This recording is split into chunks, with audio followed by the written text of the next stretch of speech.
What's up guys, it's Tommy here and welcome to a brand new Liverpool news video where we will talk about the latest updates on Ruben Amorim as the potential next Liverpool manager. The English journalists are very quiet because Liverpool want to keep it secret, want to keep it on the wraps, what we are doing with the managerial search. But Portuguese media outlets and Portuguese journalists are where I'm looking for the latest information on Ruben Amorim, because Portugal journalist Pedro Sepulveda has said a very interesting and very important update regarding Liverpool's search for the next manager, and he said on Monday, so yesterday, Ruben Amorim is the only name on Liverpool's table to be the next manager today. All the others are fake news and aim to divert attention from the negotiations taking place with Ruben Amorim's agent. At the moment, Liverpool haven't contacted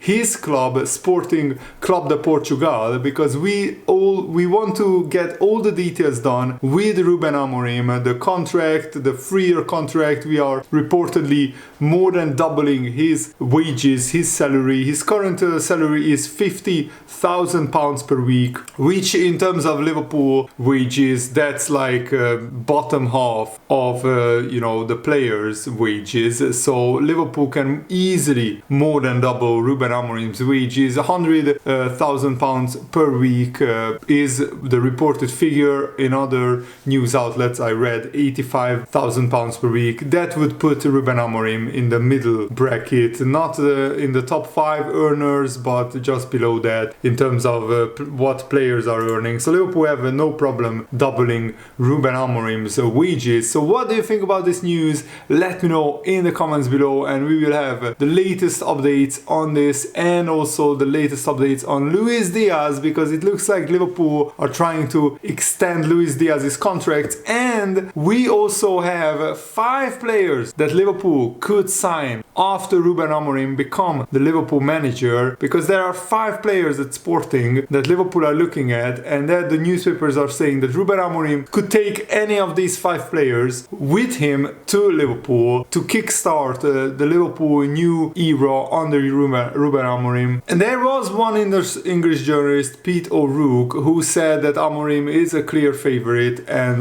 Amorim is also very close to agreeing a deal with Liverpool. Ruben Amorim himself was quick to shoot down these rumors that he is personally in talks with Liverpool. He didn't say that his agent is not talking with Liverpool. He said that he himself, Ruben Amorim himself, is not talking with Liverpool. So read between the lines. The season is only 5 weeks away from ending, and Liverpool need to work on transfer targets as well. So behind the scenes, we absolutely have to get this deal done with Ruben Amorim so we can start negotiating with potential summer transfer targets. Of course, Ruben Amorim himself is personally concentrating on the league title for Sporting. In the Portuguese league, Sporting has 7 points clear of Benfica with like 6 games to go, so they have 1 foot already over the line. So right now it seems that Ruben Amorim is the clear favorite and front runner to become the next Liverpool manager, and frankly, on the market in terms of the available managers, Ruben Amorim is definitely a clear favorite. Xabi Alonso would have been a dream appointment, but he decided to stay at Leverkusen, and he made a safe bet because Leverkusen won the Bundesliga title for the first time in their history, unbeaten as well, 16 points ahead of Bayern Munich with 5 games to go. Absolutely monumental achievement, so congratulations to Leverkusen, and it's great to see a new club win the Bundesliga title. Leverkusen's first league title in 120-year history. Fulham midfielder João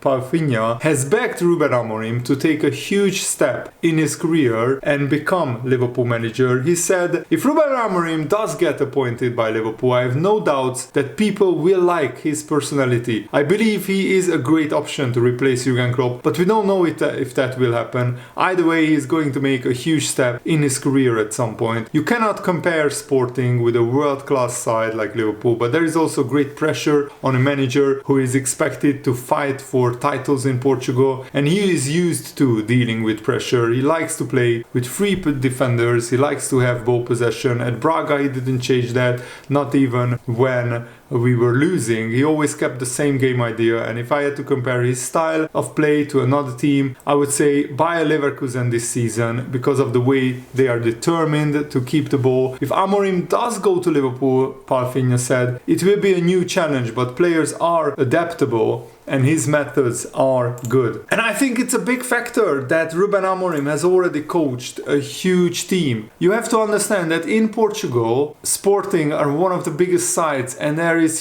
huge media attention and huge pressure on Ruben Amorim to win titles and trophies. And he ended a 19-year wait for a league title at Sporting, and now he's on course to win 2 league titles in 4 years in Sporting's history. So he's definitely a very, very good manager and a very good coach. And I like that he's honest, he's down to earth, but he's also very methodical in his work. And Ruben Amorim said that when it was mentioned that I had an agreement with Liverpool, I felt the need to talk, but I left that part for the press conference. I didn't say anything to my Sporting players. I don't get anything from the players. They just ask about days off.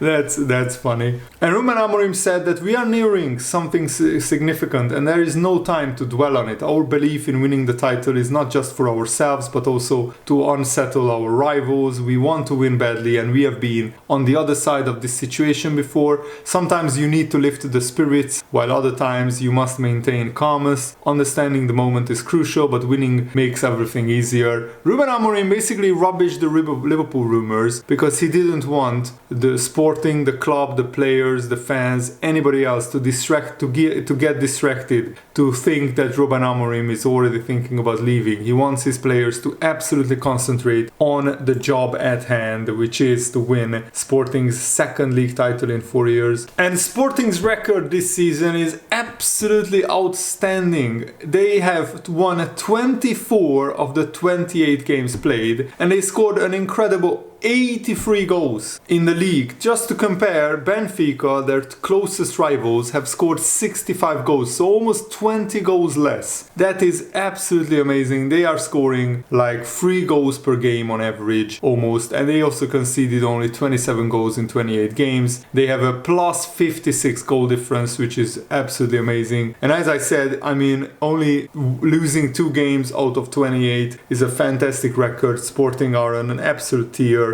And listen to this, in the previous 15 games they have 14 wins, 1 draw, 55 goals scored in the previous 15 games. Wow, that is an almost perfect record. And of course the media outlets are already saying that there are 5 players that Liverpool could take from Sporting, that Ruben Amorim would and could sign any of these 5 players. Marcus Edwards is the first one that they are listing. The 25-year-old winger began his career at Tottenham and then he was released. He joined Victoria Grimaresh in 2019 and then he went to Sporting in 2022, and he is a very exciting, electric, pacey winger. He has 6 goals and 8 assists in all competitions this season. Another winger, of course, who is even more famous is Pedro Gonçalves. He's also 25 years old and he has played in a wide range of positions in center midfield, on both wings. He has 74 goals and 49 assists in his Sporting career in 171 games. That is absolutely amazing. Since 2020 he has been at Sporting, and this season he has already 31 goal contributions in all competitions. And Gonçalves was also a huge part in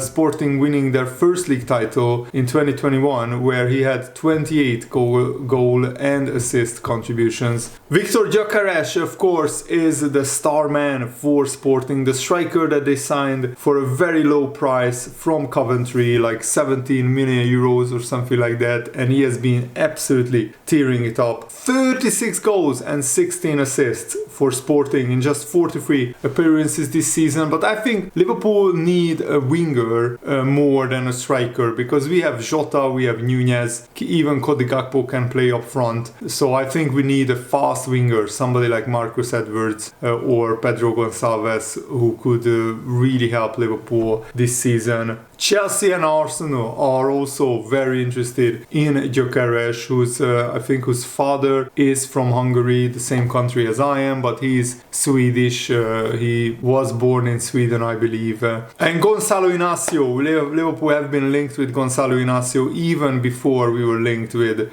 Ruben Amorim. He's only 22 years old and already very experienced, many years playing in the sporting team, and also he's now a Portuguese international, playing for the Portugal national team for like 2 years now, and he has a 50 million release clause, which I think is a little bit too much for a young centre-back like him, but he's left-footed and it might be worth it, you know, because we need a replacement for Joao Matip, and Liverpool have money to spend in the summer transfer window. We are in a very healthy position. Another centre-back of Sporting, Ousmane Diomande, he's a lot less experienced than Inacio and he's also younger, he's only 20 years old.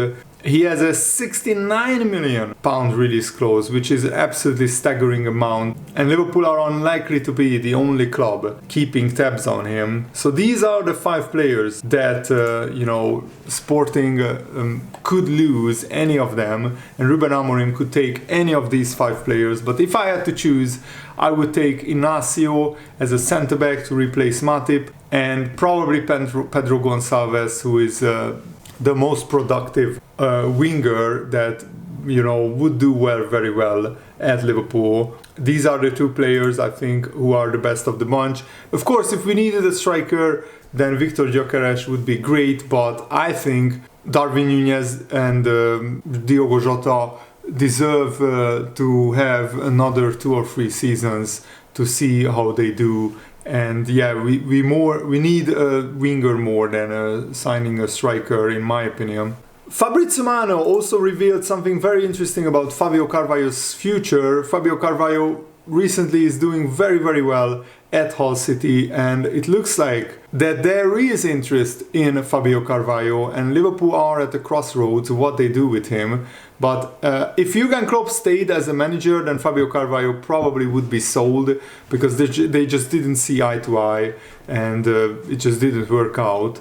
But Fabrizio Romano said at the moment it's just interest in terms of calling to ask about the situation of Carvalho, not a negotiation with Liverpool. It's too early to discuss a potential formula of a deal. Liverpool won't decide now what we will do with Fabio Carvalho. It will depend on the new manager. There are many things to sort out before discussing Fabio Carvalho's future, but his performances are appreciated by many clubs, and of course it is a big ask, what kind of formation, what kind of playing style the new manager will play, and also how does Fabio Carvalho fit into that playing style. Pipe Sierra, who broke the news that we are signing Darwin Núñez and Luis Diaz from Portugal, he said that Liverpool are now in negotiations to extend Luis Diaz's contract. His contract runs until 2027, but the recent rumors about Luis Diaz potentially going to Barcelona or Paris Saint-Germain made Liverpool alert that we need to extend Luis Diaz's contract. And I'm already really looking forward to the Atalanta game. Before we played Atalanta in the first leg, and this is so unusual for Liverpool that we don't score 2 games in a row, and we don't score at home 2 games in a row. It almost never happens. How rarely it happens. In the previous 59 games, Liverpool have only had 1 game where we didn't score, and that was Manchester United at home. In all the other games we have scored at least 1 goal. So to go 2 games without scoring in a row is absolutely unusual and devastating for Liverpool. And Chris Sutton, a Scottish pundit, believes that Liverpool need to go for broke against Atalanta. I think the nature of Jurgen Klopp, he will go strong against Atalanta. He has to, because he might as well try and win everything, and being involved in so many competitions maybe has caught up with Liverpool. The fact that they lost against Palace, if they have beaten Palace, then maybe he could have thought along the lines of we will go for the Premier League and rest players for the Europa League. But now he has got to go for broke,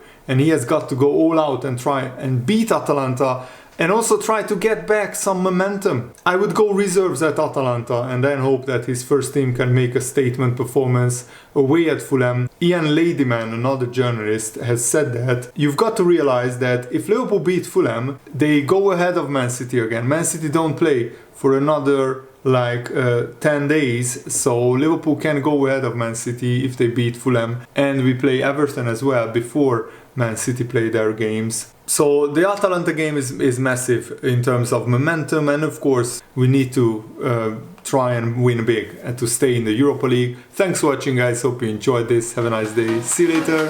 Goodbye.